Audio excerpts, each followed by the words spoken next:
Welcome to The Explainer. Today, we're diving into something genuinely mind-bending.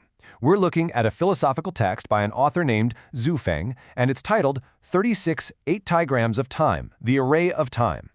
Now, what this text attempts to do is absolutely massive. It tries to completely dismantle our fundamental understanding of reality, of destiny, and even our everyday struggles. Seriously, if you've ever had that fleeting feeling that your life is just a movie playing out on a screen, well, this source material argues you might be more right than you know. All right, so let's just jump straight into the deep end here. The author hits us with this massive hook right off the bat, questioning the very fabric of our everyday existence. Does time actually exist? Think about it. We constantly track it. We're always running out of it. We try our hardest to save it, but what exactly is it? According to Zhu Feng, if we want to figure out whether our cycle of birth, aging, sickness, and death is real or just some elaborate illusion, we first have to take a hard look at the track record of human foresight. And to build this case, the author lays out a really fascinating logical breadcrumb trail. He points to specific historical prophecies across vast, sweeping gaps in time. We're talking predictions from over 2 millennia ago, jumping to a millennium ago, then 600 and down to 400 years ago. The underlying argument here is brilliantly simple. If the future hasn't actually happened yet, how in the world could people from the distant past see it so clearly? Let's walk through the specific examples the text uses to lay down this foundation. First up, the text draws a direct connection between ancient biblical verses and modern geopolitical events. It points out that over 2,000 years ago, the book of Leviticus predicted the Jewish people would be scattered among the nations. But then, the book of Ezekiel foretold they would later be gathered back to their own land.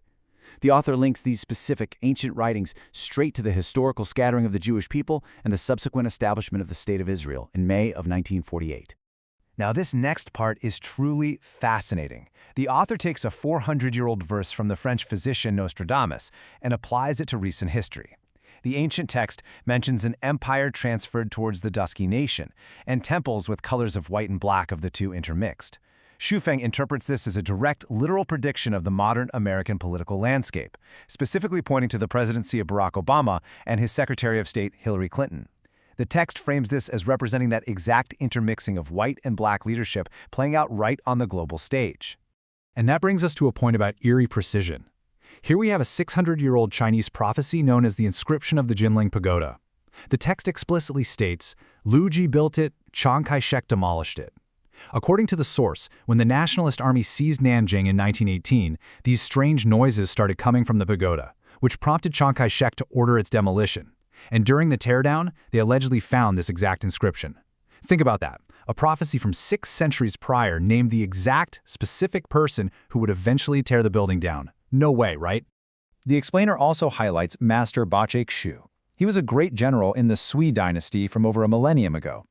Long before the Wright brothers, long before anyone even had a concept of modern aviation, Master Bachek Shu wrote about iron birds soaring in the sky, causing massive destruction. He literally saw airplanes before the technology to even imagine them existed. The author uses this to argue that these seers weren't just making lucky guesses, they were looking at a reality that was already there. So, all of this builds up to a pivotal question for us today. If folks from hundreds or literally thousands of years ago could predict future events with such striking, specific accuracy, naming people, impossible technologies, and major geopolitical shifts, what does that actually mean for us right now? How is it even possible to remember a tomorrow that hasn't arrived yet? Well, here is the author's grand revelation. Time is just an illusion. Yep, what we experience as our everyday reality is actually a rigidly pre-written script.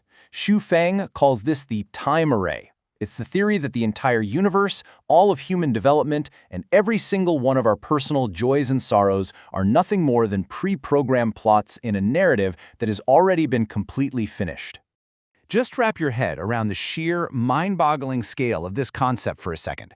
According to this text, absolutely everything we experience is unfolding strictly according to a predetermined program. We're talking the macro stuff, like world history, all the way down to the hyper-micro stuff, our personal births, our illnesses, our heartbreaks, even the wrinkles forming on our faces as we age. Every single separation and reunion is basically just a fixed number in the plot. In this framework, time doesn't actually drive change. Zhu Feng argues that time is merely a recorder of material movement states. It's kind of like a bookmark in a massive sprawling novel. The pages before and after that bookmark, they already exist. The story is already printed. The text suggests that those who have opened what it calls the Buddha's eye can just effortlessly flip back and forth through the pages of this novel because all of time exists simultaneously. But, okay, let's pause here, because this naturally brings up a massive paradox, right? If we are completely powerless actors stuck in a pre-written script, if every success, every failure, and every moral choice is already coded into the matrix, then why should we even bother? Why try to cultivate good karma, or accumulate merits, or strive for personal growth if the ending is absolutely locked in? The author actually tackles this contradiction head-on, and it's a major turning point in the text. He states, "Everything is a game, only life is real." This completely bridges the gap between paralyzing fatalism and the value of our spiritual existence. Yes, the events themselves are a game, an illusion of the script, but the essence that is experiencing it, your life, with a capital L, that is the only undeniable reality. So how do we translate this into something actionable? How do you actually live your day-to-day life in a scripted world? Well, Xu advises us to just go with the flow. Take things exactly as they are. Associate with people by following natural come-and-go relations. Don't force things. Act according to your intrinsic nature. And paradoxically, just accept the script. It's really all about shedding your resistance to what is inevitably going to happen anyway. Because look what happens when we resist. We fall straight into the trap of the time array. Think about the daily, exhausting suffering we endure when we mistakenly act like we're the directors of the play instead of recognizing that we're just the actors.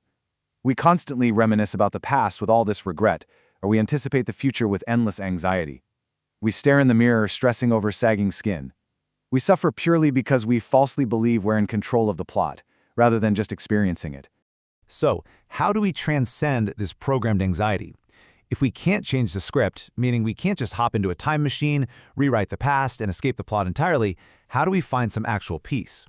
Well, the text actually offers a highly specific psychological solution for breaking free from the emotional constraints of this time array. The author introduces a really cool visual technique we can call the DVD method. It goes like this. First, you have to mentally step out of yourself. Second, imagine you are recording a DVD of your current life situation. And third, you play it back on the screen and watch yourself as if you were simply a spectator at the movies. You essentially preset your awareness in a higher, celestial state and just look down at your earthly character going through the motions. And the whole goal of this method is profound emotional detachment. Once you become the observer, you realize that all aspects of life really do resemble acting in a play. The text notes that whether you're playing the role of a great, wealthy person or a beggar, an aggressor or a victim, young or old, it's all exactly the same. It's just a game. Once you realize your character's distress or fear is just part of the script, the emotional weight of those tragedies is instantly neutralized. Ultimately, this all boils down to distinguishing between two very different versions of your existence.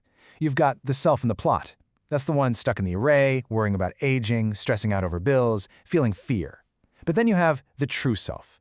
According to the text, this is the observer. It's the Buddha, the nature, the entity that is eternal, completely free, and totally untouched by the drama happening down on the stage. Achieving spiritual freedom is basically just a matter of shifting your thinking from the first one to the second one.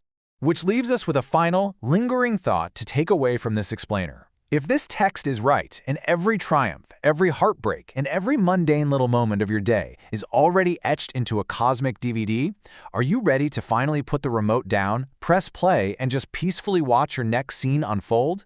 Thank you so much for exploring this fascinating perspective with us, and keep questioning the script.